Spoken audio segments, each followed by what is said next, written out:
সুপ্রিয় দর্শক, আপনারা সকলেই জানেন রাজ্য সরকারের একাধিক দুর্নীতি ইস্যুতে কঠোর পর্যবেক্ষণ কলকাতা হাইকোর্টের বিচারপতিদের।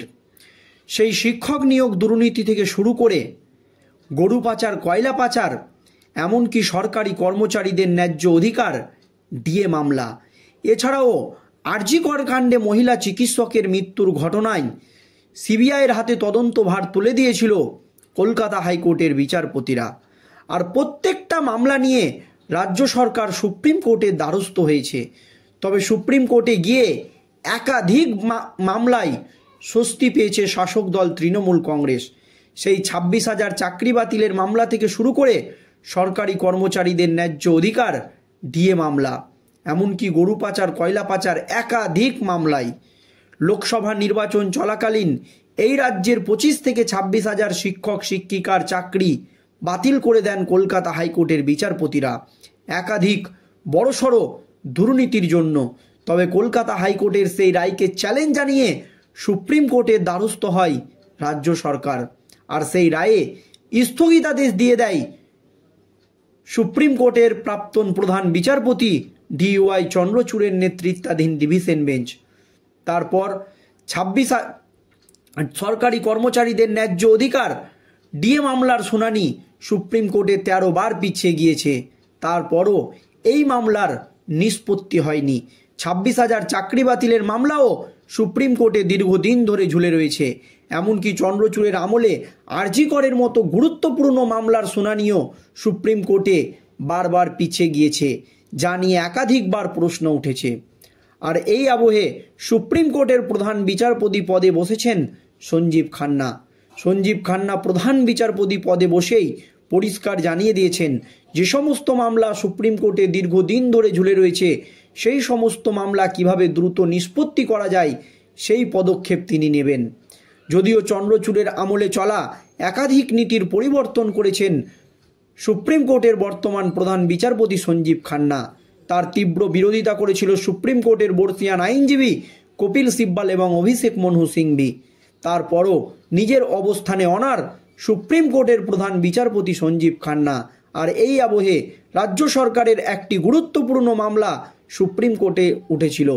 সেখানে রাজ্যের বর্ষিয়ান আইনজীবী কপিল সিব্বালের কোনো কথাই শুনলেন না বিচারপতিরা।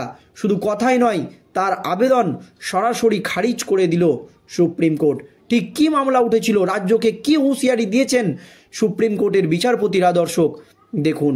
ওবিসি সার্টিফিকেট বাতিল মামলায় এবার হাইকোর্টের রায়ই বহাল রাখল সুপ্রিম কোর্ট।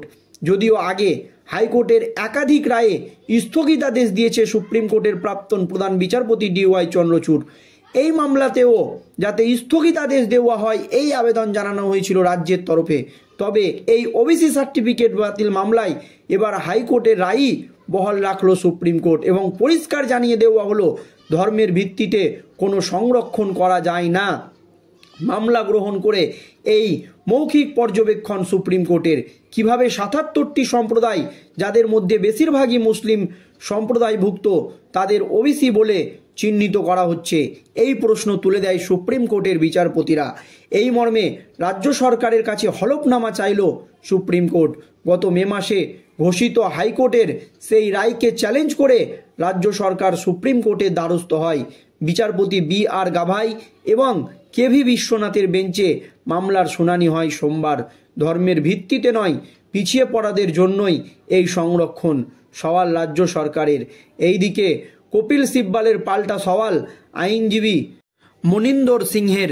তিনি বলেন, ধর্মান্তর যাদের, তাদের জন্যই রাজ্যের এই সংরক্ষণ।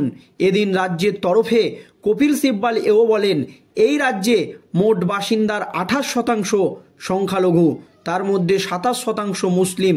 উল্লেখ্য, কঙ্কনাথ কমিশন মুসলিমদের জন্য 10% সংরক্ষণের সুপারিশ করেছিল। হিন্দু সম্প্রদায়ের মধ্যে 66টি সম্প্রদায়কে অনগ্রসর হিসাবে দেখা হয়েছিল। যদি অন্ধ্রপ্রদেশের একটি রায়কে সামনে রেখে ওবিসি শংসাপত্র বাতিলের নির্দেশ দিয়েছিল হাইকোর্ট।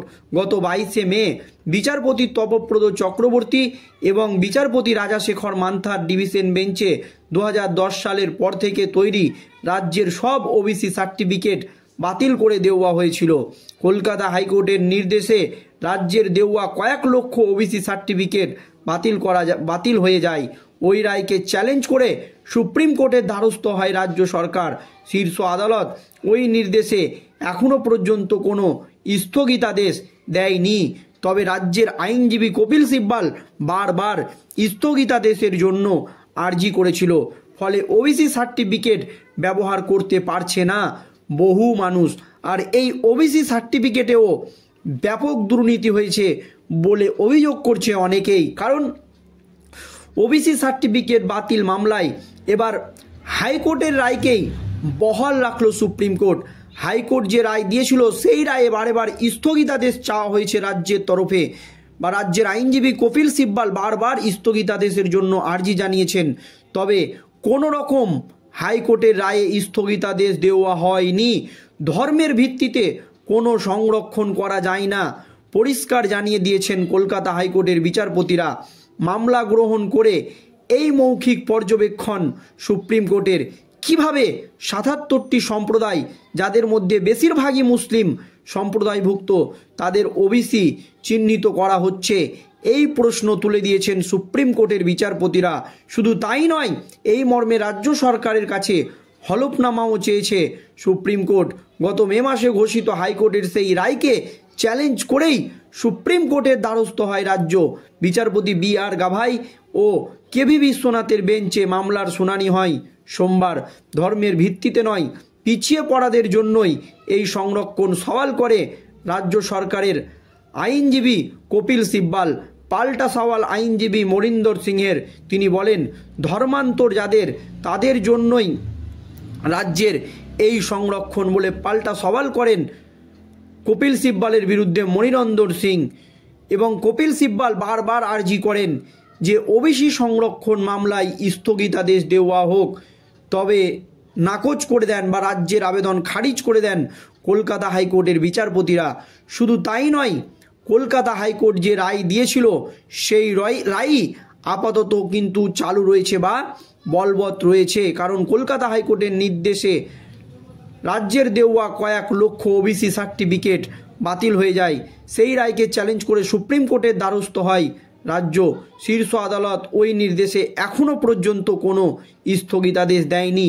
ফলে ওবিসি সার্টিফিকেট ব্যবহার করতে পারছে না বাংলার বহু মানুষ। দর্শক, এই নিয়ে আপনাদের মতামত অবশ্যই জানাবেন। ধন্যবাদ।